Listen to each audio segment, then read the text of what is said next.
they started pulling away from me, and I stopped getting invited to events and girls' night outs. And then I would see it on Facebook, and I'm like, why wasn't I invited?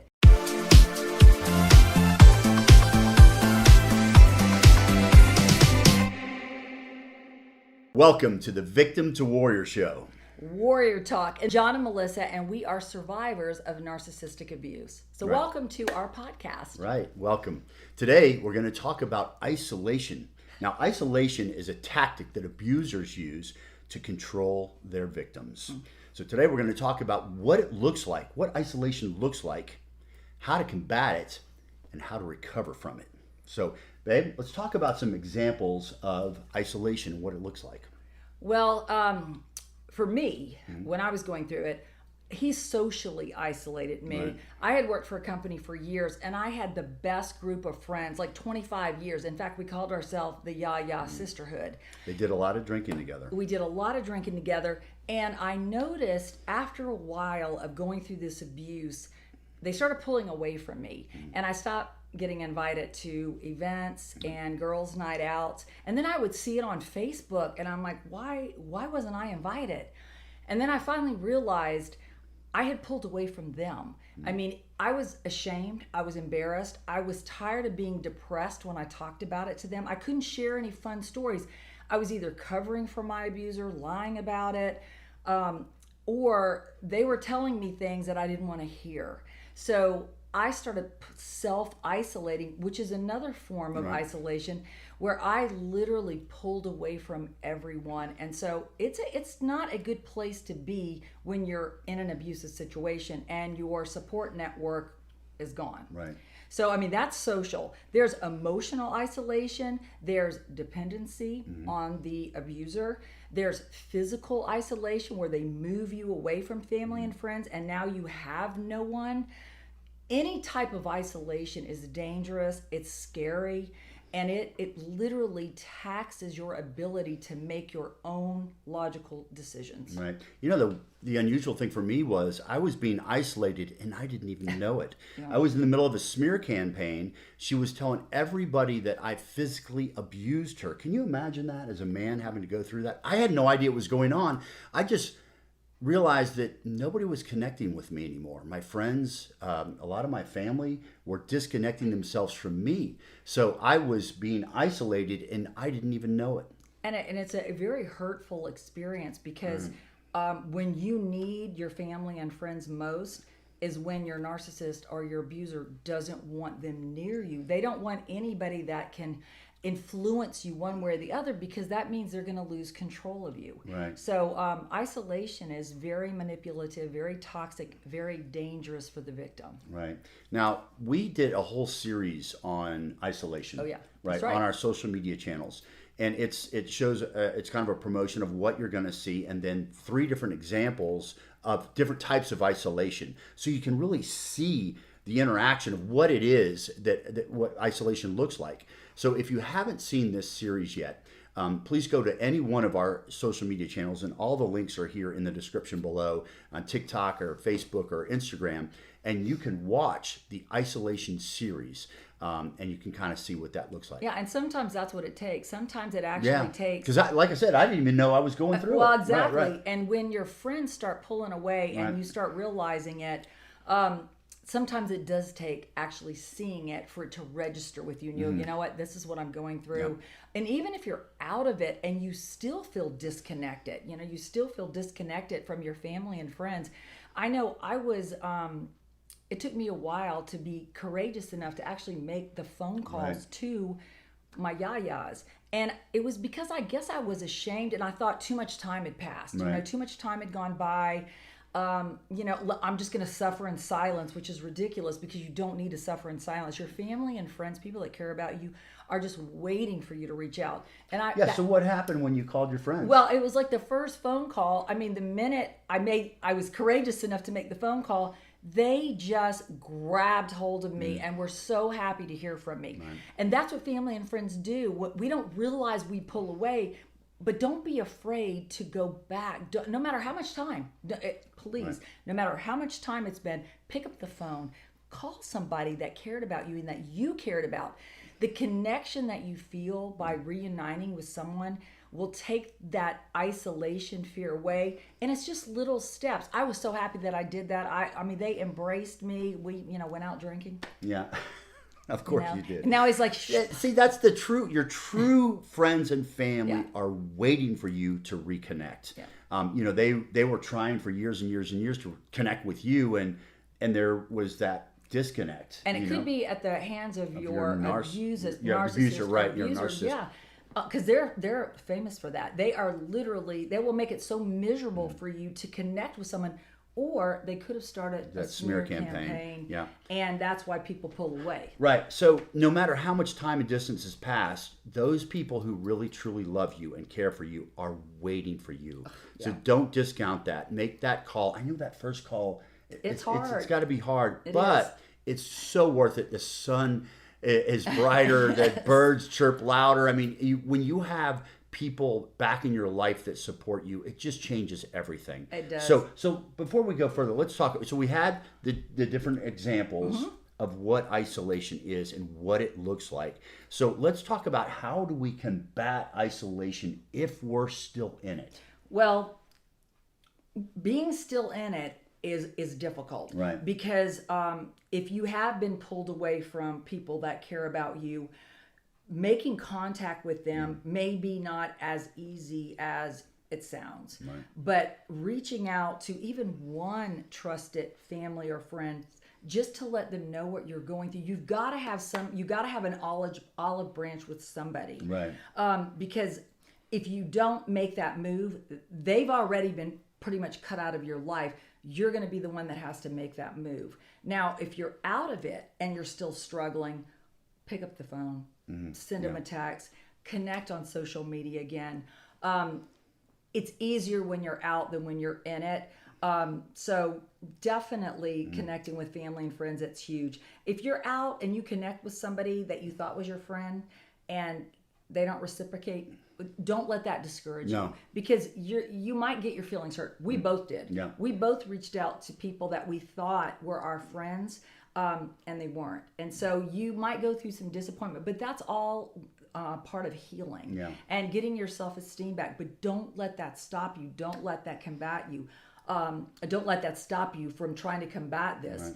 And So let's talk about a couple other things about along those same lines too. Okay. Go ahead. Oh, so our private Facebook group. yes, that's what Yes. I was about to say. Okay. We're right there, right? Sorry, yeah. Our private Facebook group is an amazing place where you can kind of dip your toe in the water and connect with people that have been through the exact same thing that you're going through. So the beautiful thing about our private Facebook group is it is completely anonymous. You can't even find it on Facebook, so you don't have to worry about it. It's a safe space, and you actually have to be invited in. So we'll put the link to our private Facebook group in the description below. Just click on that link.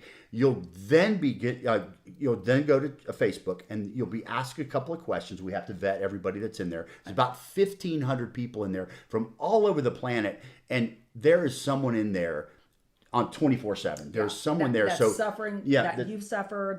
That's in it. That's out of it. right. That can that you can ask a question of or say, hey, I'm dealing with this, and someone will go, oh gosh, I dealt with the exact same here. Here's what I did. So that's a phenomenal way to get started, To get reconnected. and to get reconnected. That's kind of like a first step. Yeah. Also, if you're not ready to connect with friends and family, connect with Melissa. She is amazing. I brag about her all the time. The clients she has from all over the world, she's changed lives. She really, really has. I know how it feels to be isolated and alone and not have anybody in your corner. Right. And I just don't want that. I don't want that for anybody that follows us. That's part of our group. And that's why I'm so passionate about it, because I know you can get from where you are to where you want to be. You just have to know how to do it. Right. And taking those first steps are hard. The beautiful thing about working with Melissa, I hear this all the time. These clients are like, God, I work with all these therapists and no one told me the things that you told me because they haven't been there and survived it. They never had, really. And so it's really nice to have somebody in your corner who knows exactly what you're going through and how to get through it, how to get through it and get out on the other end. And so let's talk about recovery. And just for a minute, but I want to read this question. Oh, yes. Really quick. This is from one of great. our... right. our I'm not going to put my glasses on right now. So bear with me, all right? I may have to read it for him. Okay. So, hi, guys. This is A from Australia, one of our favorite clients. We just love her. She's amazing. And did you hear what I said? From Australia. She's on the. We're in the States, so she's on the other side of the globe from us. And part of our Facebook group too. Oh, and she's part of the Facebook group too. But what's amazing about this is I want you to hear that from Australia. We have clients from Europe, Canada, the States, Norway, Germany, all over the world. So it's not you, and you're not alone. So you're not truly isolated. Unfortunately, you're part of a global community of people, of abuse survivors, and people that are still victims that are dealing with the exact same thing that you are. So please take some strength and courage in that, knowing that it's not you. You are tied with all these other people that are dealing with the exact same thing. So what a great place of community. Just to reach the your private hand Facebook out, we'll group. pull you in. Right, exactly. So what A asks is, how did you guys handle the loneliness? And then she says, love and light. I love how she always even though she's a victim right now of isolation and she's dealing with a lot of other things, she still always signs off love and light. That's hope right there. That is hope. And you know what? That's what it's all about, is having hope. And I was very lonely. I mean, I worked for a huge company, so I had people around me all the time, and I still felt so lonely because I couldn't be my true self. I really felt like when I left work and left people, I went home to like a dungeon. I mean, it didn't matter where I was. I felt alone. I felt alone in my car. I felt alone at home. And I struggled for a long time to actually start digging my way out of that darkness. Right. And journaling, let me tell you, journaling saved my life because I didn't know how to get my thoughts out because I hadn't quite reached out to my support network. I wasn't brave enough yet. So I just started writing things down, That, that's part of our program, actually. Yeah, let's talk about that real quick. You hear us preach about it all the time. Our 8-week life transformation method. It's something that Melissa and I built. It took us months to build it because we wanted it to be amazing, and we suffered years because we didn't have it. Right, that was another reason that we suffered from isolation for so long, is because we had no idea how to get past it. Yeah. So Melissa and I created the 8-week life transformation method, and it is amazing. It literally is. It's a guided 8-week method, intentional steps, right? That teaches you exactly how to rebuild your strength and self-confidence on a daily basis. Right after many different types of abuse, but how to rebuild yourself emotionally and mentally and physically and financially and spiritually, all of those amazing things that the person you were before you met your abuser, you can become again after. Or a stronger version. Right. So for more information about our 8-week life transformation method, please go to our website, v2w.com, or you can just Google Victim to Warrior and you'll find us. But when you get to our website, just click on 8-week life transformation method, and there's a whole page that has everything that's included in it. It's really amazing. It is. Again, it took us months to build this thing. Yep. It really did. And it comes from years of experience that we want to pass on to you so that you're going to struggle. Right. But you're going to recover. Again, like Melissa said, we don't want you to struggle for years. We want to compress those timelines. And by following this method, you're going to be able to do that. Now, when you're on that page and you're like, you know what, I want to know about this. I want to know about this. Is it going to do this? No problem. There's a place down there. It's my Calendly link. You can just click on it and set up a free 15-minute call with me where we can just talk about it. We can talk about everything that's included. How's it gonna? What's gonna happen? What do the weekly Q&A sessions look like? How does that work? Any of those things we'll talk about because we want you to understand exactly how this is going to transform your life, because it will. Yeah, and John, if he's really good about finding out where you are, and if for some reason you're not ready to take this step, we have a lot of other resources that can actually help you get there. Yeah. Because we don't want you staying stuck. Right. And that's where so many people feel, is like they cannot get out. They're so bewildered by either not knowing how to get out or once they get out, being terrified of being out. Yeah. So no matter where you are, everything about Victim to Warrior is taking you from a victim to a proactive warrior. Warrior. We want to give you one of these shirts. Yes, we do. We wear them proudly, and so do so many of our clients. And that's one of the beautiful things. At the end of the 8 weeks, you will be a warrior, and you're going to get one of these. So, and you'll be wearing it proudly as well. I want to let's talk about this real quickly. You remember your client from a couple days ago, the one that made that long drive across the country by herself? Yes. Okay. Now, if you're still if you can't even think about recovery, you're like, I can't even think about that right now, John. I'm just trying to survive. I'm just trying to survive. Yeah. I don't even know what to do right now. You know, we talk about this all the time. You know, it's like, you know, how do you leave an abusive relationship? Yeah. How do you do that? Yeah, how do you take the first step? I mean, I'm terrified. And I love the way John puts this, because you have to prepare. You've got to prepare. You've got to take certain steps to prepare to leave. Right. So you are prepared to leave. You can leave safely, and you're not desperate enough to go back to your abuser. And he talks about it like when you're going on vacation. Right. You know, you just think don't about get up and leave. Yeah, think about the day before you leave for vacation. Okay, you have your whole checklist. I got to get my dry cleaning. I got to pack my bags. I got to get my suitcases. I got to put the pets in the kennel. I've got to get my passport. I got to get some cash. Check my credit cards are good overseas. Got to get a bunch of cash. So you've got this whole list, right?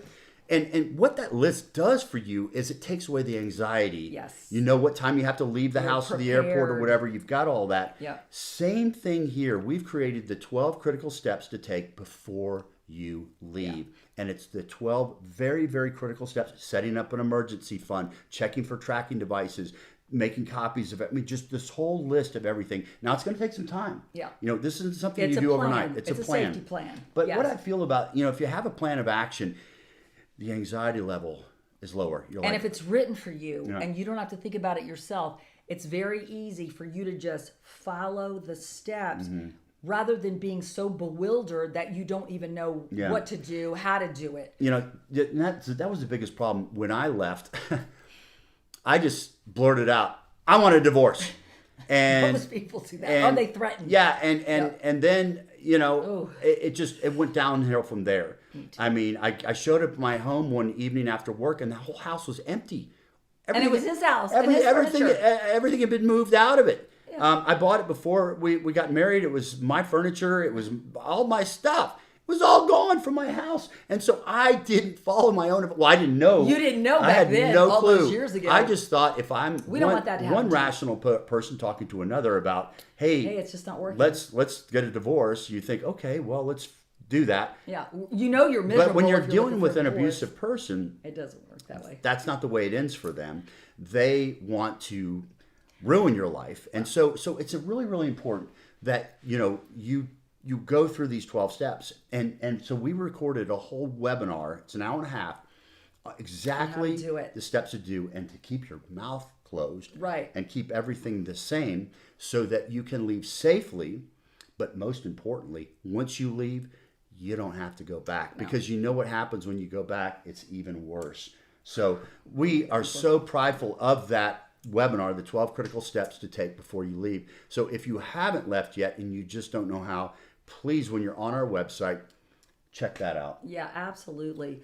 And if you have left and you're still struggling with doubt, worry, concern, then call John and talk to him about the 8-week life transformation, because that is a bad place to be.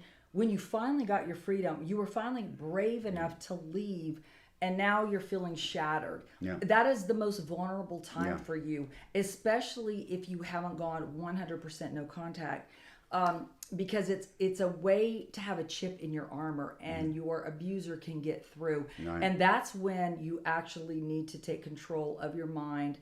And sometimes someone else has to. They have to tell you what steps to do, so your mind doesn't play tricks on you. Right. Because your mind only knows the abuse that you've suffered for Lord knows how long, so many years.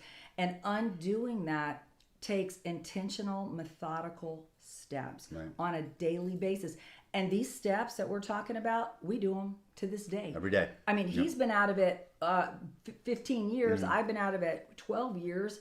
And we do these steps every day because it keeps us focused. It lets us, we can express ourselves better to each other. Well, it's like any type of abuse that you suffer in life. You have to recover from it properly, but that recovery just doesn't end. It continues through your life pretty much. And then you move past it where it's not such a huge part of your life, but you have to be working on your recovery every day. It's just a life lesson or an opportunity to learn from.